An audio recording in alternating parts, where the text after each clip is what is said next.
어쩜 이렇게 시간이 안 가는지 정말 버스 안에서 고잉 이불 속에서 고잉 고잉은 언제나 너에게 고잉 고잉. Assalamualaikum warahmatullahi wabarakatuh. Perkenalkan, nama saya Ana Islamaya dengan NIM C012208 dari kelas manajemen D. Nah, di sini saya akan memaparkan materi mengenai kebijakan dividen sebagai tugas UAS atau tugas akhir semester yang diberikan oleh dosen pengampu mata kuliah manajemen keuangan lanjutnya, yaitu Bu Novia Sandra Dewi SEMM. Nah, langsung saja kebijakan dividen. Nah, pada pembahasan mengenai kebijakan dividen ada 5 pembahasan. Yang pertama, pengertian kebijakan dividen. Yang kedua, teori terkait dengan kebijakan dividen. Yang ketiga, faktor yang mempengaruhi kebijakan dividen. Yang keempat, jenis-jenis dividen. Yang kelima, dampak kebijakan dividen terhadap harga saham. Nah, pembahasan pertama yaitu pengertian kebijakan dividen. Nah, kebijakan dividen menurut Rianto tahun 2001, kebijakan dividen atau dividen polisi adalah kebijakan yang bersangkutan dengan penentuan pembagian pendapatan atau earning. Nah, antara penggunaan pendapatan untuk dibayarkan kepada para pemegang saham atau investor sebagai dividen atau untuk digunakan dalam perusahaan, yang berarti pendapatan tersebut harus ditanam di dalam perusahaan. Nah, kebijakan dividen juga merupakan salah satu keputusan penting perusahaan karena berhubungan dengan pembiayaan perusahaan. Nah, perusahaan harus menetapkan proporsi laba bersih setelah pajak. Nah, antara yang akan dibagi kepada para investor dalam bentuk dividen atau menahan dalam perusahaan sebagai laba ditahan untuk reinvestasi. Dari pengertian yang saya jelaskan tadi, bahwa dapat saya simpulkan bahwa kebijakan dividen merupakan subjek yang cukup sering diperdebatkan oleh publik. Nah, pemegang saham dan manajemen secara umum, para pemegang saham menginginkan dividen yang lebih banyak, sedangkan manajemen lebih suka menahan laba dalam perusahaan demi memperkuat perusahaan. Nah, semakin kuat sebuah perusahaan, semakin kecil kemungkinannya untuk membayar dividen, atau semakin kecil keinginan para pemegang saham untuk menuntut dividen. Nah, selanjutnya kita ke pembahasan yang kedua mengenai teori terkait kebijakan dividen. Nah, di sini saya mengambil 3 teori, yaitu yang pertama mengenai teori ketidakrelevanan dividen atau dividend irrelevance theory. Nah, teori ini dikemukakan oleh Merton Miller dan Franco Modigliani atau MM. Nah, menurut dividend irrelevance theory, kebijakan dividen tidak mempengaruhi harga saham perusahaan atau nilai perusahaan. MM berpendapat bahwa nilai perusahaannya ditentukan oleh kemampuan perusahaan untuk menghasilkan pendapatan atau earning power. Nah, dan resiko bisnis. Sedangkan bagaimana cara membagi arus pendapatan menjadi dividen dan laba ditahan tidak mempengaruhi nilai perusahaan. Nah, dengan kata lain, bahwa suatu perusahaan tergantung semata-mata pada pendapatan yang dihasilkan oleh aktifanya, bukan pada bagaimana laba tersebut dibagi antara dividen dan laba ditahan. Artinya, kebijakan dividen tidak berpengaruh secara signifikan terhadap harga saham, nah, atau nilai perusahaan. Yang kedua yaitu teori bird in the hand theory, nah, atau teori burung di tangan. Nah, teori ini dikemukakan oleh Myron Gordon dan John Littner. Nah, berdasarkan teori ini, kebijakan dividen berpengaruh positif terhadap harga saham. Artinya, jika dividen yang dibagikan perusahaan semakin besar, maka harga saham perusahaan tersebut akan semakin tinggi. Begitupun sebaliknya. Nah, hal ini terjadi karena pembagian dividen dapat mengurangi ketidakpastian yang dihadapi oleh para investor. Nah, Gordon dan Littner ini juga menyatakan bahwa satu burung di tangan lebih berharga daripada 10 burung di udara. Artinya, dividen dianggap bisa mengurangi ketidakpastian daripada capital gains. Konsekuensinya, harga saham perusahaan akan sangat ditentukan oleh besarnya dividen yang dibagikan kepada para investor. Nah, dengan demikian, semakin dividen yang dibagikan semakin tinggi pula nilai perusahaan. Nah, yang ketiga itu teori tax preference theory, yang dimana teori ini berdasarkan tax preference teori, kebijakan dividen mempunyai pengaruh negatif terhadap harga saham. Nah, perusahaan artinya semakin besar jumlah dividen yang dibagikan suatu perusahaan, semakin rendah harga saham perusahaan yang bersangkutan. Nah, teori ini pertama kali dikembangkan oleh R.H. Linsenberger dan K. Ramaswamy pada tahun 1979. Nah, teori ini juga lebih menyoroti dari sisi adanya perbedaan pajak yang dikenakan pada dividen dan capital gains. Nah, menurut teori ini, dividen itu sebenarnya merugikan investor. Nah, ditinjau dari segi pajak, capital gains memiliki beberapa keuntungan daripada dividen karena pajak dikenakan pada capital gains lebih kecil daripada pajak dividen. Nah, selain itu, capital gains juga memiliki keuntungan lain, yaitu penundaan pembayaran pajak sampai saham terjual. Nah, artinya teori ini menjelaskan bahwa para investor lebih menyukai capital gains daripada dividen, sehingga pembayaran dividen yang terendah akan dapat meningkatkan harga saham perusahaan. Nah, selanjutnya kita masuk ke pembahasan yang ketiga yang mengenai faktor yang mempengaruhi kebijakan dividen. Nah, di sini ada beberapa faktor yang mempengaruhi. Nah, yang pertama itu dana yang dibutuhkan perusahaan. Nah, apabila di masa yang akan datang perusahaan berencana melakukan investasi yang membutuhkan dana yang besar, maka perusahaan dapat memperoleh melalui penyisihan laba ditahan. Maksudnya semakin besar kebutuhan dana di masa yang akan datang, semakin besar pula bagian laba yang ditahan di perusahaan, atau semakin kecil dividen yang akan dibagikan kepada pemegang saham. Nah, yang kedua itu likuiditas. Nah, dividen dapat dibayarkan dalam bentuk dividen tunai atau dividen saham. Nah, perusahaan hanya mampu membayar dividen tunai jika tingkat likuiditas atau cash ratio yang dimiliki perusahaan itu mencukupi. Nah, artinya bahwa semakin tinggi tingkat likuiditas perusahaan, semakin besar dividen tunai yang mampu dibayar perusahaan kepada pemegang saham. Begitupun sebaliknya. Nah, yang ketiga itu kemampuan perusahaan untuk meminjam. Nah, salah satu sumber dana perusahaan adalah dari pinjaman. Nah, perusahaan memungkinkan untuk membayar dividen yang besar karena perusahaan masih memiliki peluang atau kemampuan untuk memperoleh dana dari pinjaman guna memenuhi kebutuhan dana yang diperlukan oleh perusahaan.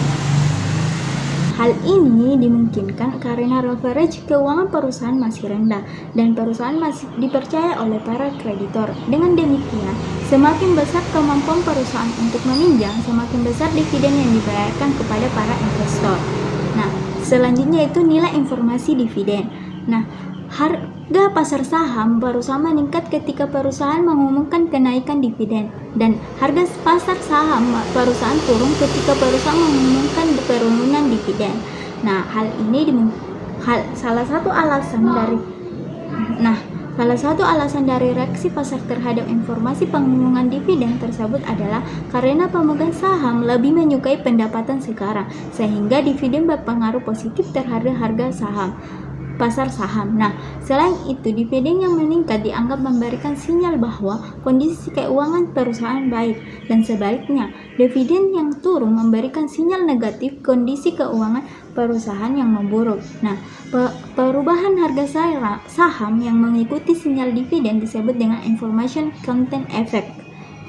Nah, selanjutnya yaitu pengendalian perusahaan. Nah, jika perusahaan membayar dividen yang besar, kemungkinan perusahaan memperoleh dana dengan menjual saham baru untuk membiayai peluang investasi yang dinilai menguntungkan. Nah, dalam kondisi demikian, kendali pemegang saham lama atas perusahaan kemungkinan akan berkurang.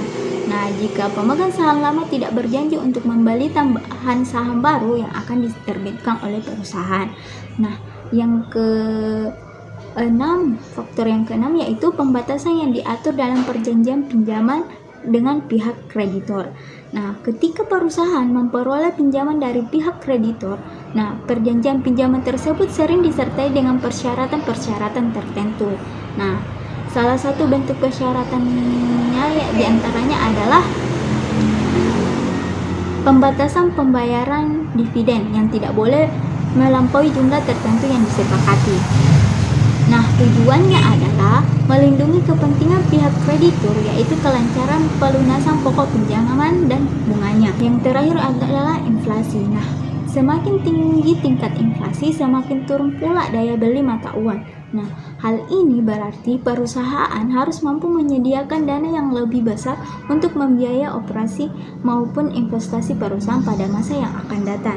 Nah, apabila peluang untuk mendapatkan dana yang berasal dari luar perusahaan terbatas, nah, salah satu cara untuk memenuhi kebutuhan dana tersebut adalah melalui dana internal, yaitu laba ditahan. Nah, dengan demikian, jika inflasi meningkat, dividen yang dibayarkan akan berkurang dan begitu pun juga sebaliknya. Nah, pembahasan selanjutnya itu mengenai jenis-jenis dividen.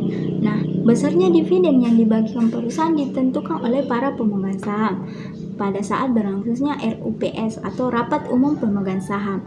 Nah, investor akan memperoleh dividen jika perusahaan berhasil membukukan laba.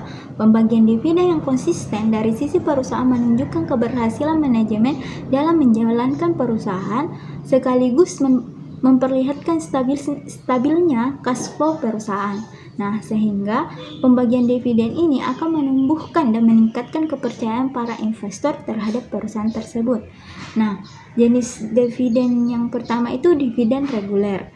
Nah, dividen reguler ini disebut juga sebagai dividen tradisional, di mana dividen ini merupakan pendistribusian keuntungan perusahaan kepada para pemegang saham atau investor yang dilaksanakan secara periodik atau dalam frekuensi tertentu, misalnya sekali dalam setahun atau 2 kali dalam setahun atau bahkan 3 kali dalam setahun juga. Nah, di Amerika Serikat itu dividen dibayar kuartal atau per 4 bulan. Nah, sedangkan di Australia itu bianual, yang dimana atau 2 kali dalam setahun. Nah, secara global lebih banyak yang menerapkan pembayaran dividen reguler per tahun.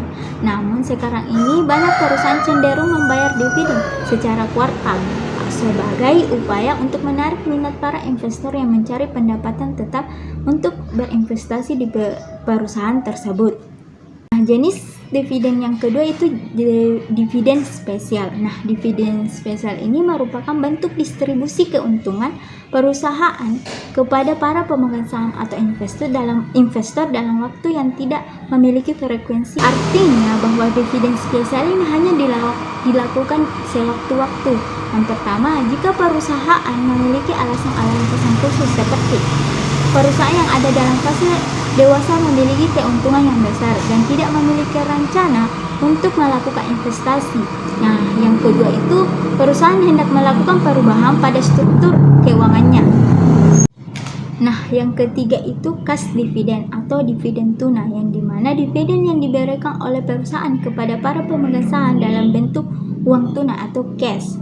Nah, pembayaran dividen tunai ini dilakukan melalui suatu prosedur sesuai dengan aturan main yang berlaku di perusahaan. Nah, diawali dengan pertemuan para anggota dewan board meeting. Lazimnya para pemegang saham biasanya atau common stock saja yang masuk dalam dewan ini. Nah, dividen tunai ini dikenakan pajak yang cukup tinggi. Nah, dividen tunai juga ini dibayar per lembar saham. Ketika sebuah perusahaan mengumumkan dividen, ia mendebitkan laba ditahan atau retainer earnings dan mengkreditkan akuntabilitas yang disebut utang dividen. Nah, yang selanjutnya itu scrip dividen. Nah, scrip dividen ini adalah suatu surat tanda kesediaan membayar sejumlah uang tertentu yang diberikan perusahaan kepada para investor atau pemegang saham sebagai dividen. Nah, surat ini berbunga sampai dengan dibayarkan uang tersebut kepada yang berhak. Nah, scrip dividen ini seperti ini juga biasanya dibuat apabila pada waktu para pemegang saham atau investor mengambil keputusan tentang pembagian laba di mana perusahaan belum atau tidak mempunyai persediaan uang tunai yang cukup untuk membayar dividen tunai. Nah, yang kelima itu dividen properti. Nah, dividen properti ini adalah dividen yang diberikan kepada para pemegang saham dalam bentuk barang-barang atau tak berupa uang tunai ataupun modal saham perusahaan. Nah, contoh dividen barang adalah dividen berupa persediaan atau saham yang merupakan investasi perusahaan pada perusahaan lain. Nah, pembagian dividen berupa barang sudah barang tentu lebih sulit dibandingkan pembagian dividen uang. Karena perusahaan melakukan hal ini pasti ada sebab, karena tidak memiliki cukup uang tunai. Nah, yang keenam adalah dividen likuidasi. Nah, dividen likuidasi ini adalah dividen yang dibayarkan kepada pemegang saham. Nah, saham di mana sebagian dari jumlah tersebut dimaksudkan sebagai pembayaran bagian laba atau dividen tunai. Nah, sedangkan sebagian lagi dimaksudkan sebagai pengembalian modal diinvestasikan oleh para pemegang saham ke dalam perusahaan tersebut.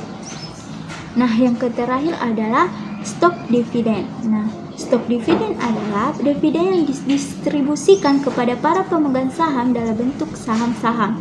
Nah, maksudnya di Indonesia, saham yang dibagikan sebagai dividen tersebut disebut saham bonus. Dengan demikian, para pemegang saham mempunyai jumlah lembar saham yang lebih banyak setelah menerima stok dividen. Nah, dividen saham dapat berubah saham yang jenis sama maupun yang berbeda. Nah, selanjutnya itu pembahasan yang kelima atau yang terakhir yang mengenai dampak kebijakan dividen terhadap harga saham. Menurut DIVA tahun 2011 bahwa kebijakan dividen akan berpengaruh terhadap harga saham. Apabila harga saham naik, maka investor akan meningkat dan laba akan naik. Kenaikan laba ini akan menyebabkan peningkatan alokasi yang dimiliki perusahaan sehingga current ratio akan meningkat. Nah, dampak positif dari kebijakan dividen terhadap harga saham yaitu yang pertama, peningkatan harga saham. Nah, kebijakan dividen yang menarik dapat menarik para investor dan meningkatkan permintaan saham yang berakibat pada kenaikan harga saham. Nah, kebijakan dividen yang stabil dan konsisten dapat meningkatkan kepercayaan investor terhadap perusahaan. Hal ini karena dividen menunjukkan komitmen perusahaan untuk memberikan nilai kepada pemegang sahamnya. Nah, kepercayaan investor juga yang tinggi dapat menyebabkan peningkatan permintaan saham perusahaan yang pada akhirnya dapat mendorong kenaikan harga saham. Nah, yang kedua itu dampak positifnya itu sinyal positif. Nah, dividen dapat memberikan atau menjadi sinyal positif tentang prospek perusahaan dan manajemennya, meningkatkan kepercayaan investor dan juga menarik modal. Nah, maksudnya bahwa kebijakan dividen yang stabil dan berkelanjutan dapat memberikan sinyal positif kepada investor. Nah, mengarah pada beberapa dampak positif yang lain itu meningkatkan kepercayaan investor, yang dimana ketika dividen pada perusahaan yang konsisten menunjukkan komitmen perusahaan untuk memperoleh pemegang saham dengan baik dan membagikan keuntungan, hal ini membangun kepercayaan para investor terhadap prospek dan stabilitas keuangan perusahaan. Nah, selanjutnya dampak positifnya itu kembalian modal. Nah, dividen memberikan arus kas reguler kepada investor yang dapat menjadi daya tarik bagi investor yang mencari pendapatan stabil. Nah, maksudnya bahwa pengembalian modal memang termasuk salah satu dampak positif dari kebijakan dividen, yang dimana memberikan aliran pendapatan pasif bagi para pemegang saham. Maksudnya bahwa dividen merupakan pembagian keuntungan para perusahaan kepada pemegang sahamnya. Nah, bagi para investor, dividen ini menjadi sumber pendanaan pasif yang stabil, terutama bagi mereka yang berinvestasi jangka panjang. Nah, itulah dampak positifnya. Selanjutnya itu ke dampak negatifnya. Yang pertama, pengurangan potensi pertumbuhan. Nah, pembayaran dividen yang tinggi dapat membatasi dana yang tersedia untuk investasi dan pertumbuhan perusahaan di masa yang akan datang, yang berpotensi menurunkan nilai saham dalam jangka panjang. Nah, maksudnya bahwa pembagian dividen yang tinggi kepada para pemegang saham berarti menyisihkan lebih sedikit dana untuk diinvestasikan kembali dalam perusahaan. Nah, hal ini dapat menghambat peluang perusahaan untuk mengembangkan bisnis, meningkatkan produktivitas, dan juga menjangkau pasar baru. Nah, yang kedua itu sinyal negatif. Nah, kebijakan dividen yang rendah atau menurun dapat diinterpretasikan sebagai sinyal negatif tentang prospek perusahaan yang berakibat pada penurunan harga saham. Nah, sinyal negatif ini merupakan salah satu dampak negatif dari kebijakan dividen karena dapat menimbulkan berbagai konsekuensi yang tidak diinginkan bagi perusahaan dan para pemegang sahamnya. Nah, seperti mengurangi kepercayaan investor, membatasi peluang pertumbuhan, dan memperburuk kondisi keuangan. Nah, terakhir dampak negatif dari kebijakan dividen yaitu biaya transaksinya. Nah, pembayaran dividen melibatkan biaya transaksi bagi perusahaan yang dapat mengurangi laba dan nilai pemegang saham. Nah, artinya biaya transaksi memang dapat menjadi salah satu dampak negatif dari kebijakan dividen ini, terutama jika kebijakan tersebut tidak dikelola dengan baik oleh perusahaan atau manajemen di perusahaan. Nah, hal itu dapat menimbulkan seperti biaya pencetakan dan distribusi sertifikat dividen, biaya administrasi dan bank. Nah, perlu diketahui bahwa tidak semua biaya transaksi itu terkait dengan dividen adalah negatif, karena beberapa biaya seperti biaya pencetakan, distribusi sertifikat dividen mungkin tidak dapat dihindari. Namun, perusahaan dapat meminimalkan biaya transaksi lainnya dengan menerapkan strategi yang efisien, seperti menggunakan metode pembayaran elektronik dan bekerja sama dengan agen transfer yang memiliki biaya yang kompetitif. Nah, itulah pemaparan materi mengenai kebijakan dividen yang dapat saya sampaikan. Jika ada kurang, mohon dimaafkan. Sekian dari saya. Assalamualaikum warahmatullahi wabarakatuh.